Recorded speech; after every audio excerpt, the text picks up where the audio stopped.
Good morning and welcome back to BIFA TV, your daily dose of industry information. Today's episode is once again What the Papers Say, and we're joined by Ian Matheson for this week's news.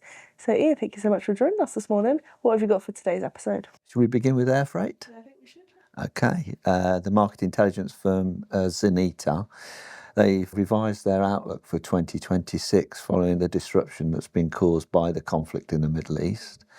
Earlier expectations suggested that weaker demand and declining rates were anticipated, but recent events have tightened available capacity and changed market dynamics. And when you talk about recent events, what's happened with those? Well, the conflict, as you know, forced airlines to reroute flights around restricted airspace, increasing flight times and operating costs. At the same time, some cargo capacity disappeared because passenger aircraft that carry so much of the globe's air freight in their bellies were cancelled or rerouted. And that combination obviously reduced available capacity just as demand remained relatively resilient. So instead of seeing freight rates soften quickly, the market has become tighter. And I know in that report as well, Zenita said that the market will remain stronger than it previously forecast, didn't it? It did, yeah. They said that the long-term air freight rates are now expected to increase by between 5 and 15% this year. Should we turn to Europe? Yeah. There's been exceptionally low water levels on Europe's two most important inland waterways over the last week or so. The Danube in Romania fell to its lowest level since 1996, and water levels on Germany's Rhine have also dropped to levels that mean barges cannot sail full anymore, and operators are having to reduce cargo weight to avoid running aground. And of course, that means that more vessels are required to move the same amount of cargo, or ships have to switch to road or rail transport alternatives. And of course, naturally, that's going to increase the cost as well, isn't it? Yeah, absolutely, yeah. It's another example of climate-related disruption becoming a structural issue rather than a one-off event. And it's something that, of course, we talk about quite a lot, but it's something that we've got to mention. Shipping companies are keeping a close eye on the Red Sea, aren't they? They are indeed, Brooke, yeah.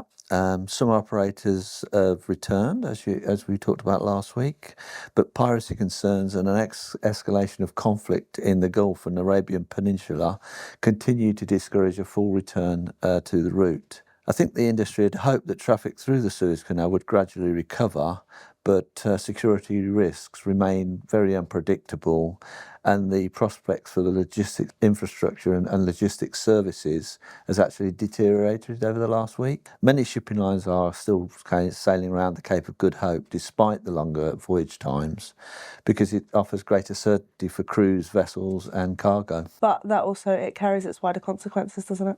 That's absolutely correct, Brooke. Longer voyages, they reduce the available fleet capacity, they increase fuel consumption, and they keep supply chains operating less efficiently. And even companies not using the Red Sea, they directly can feel the impact through equipment shortages and higher operating costs. And when we're looking at the cost side of things, what's happening from a container rate perspective? Well, container spot rates have started to soften as the traditional peak season seems to be losing momentum. We're seeing a fairly classic market correction. Yeah. Importers accelerated many shipments earlier in the year because of the uncertainty surrounding tariffs and supply chain disruption. And that front loading boosted demand temporarily, as we know.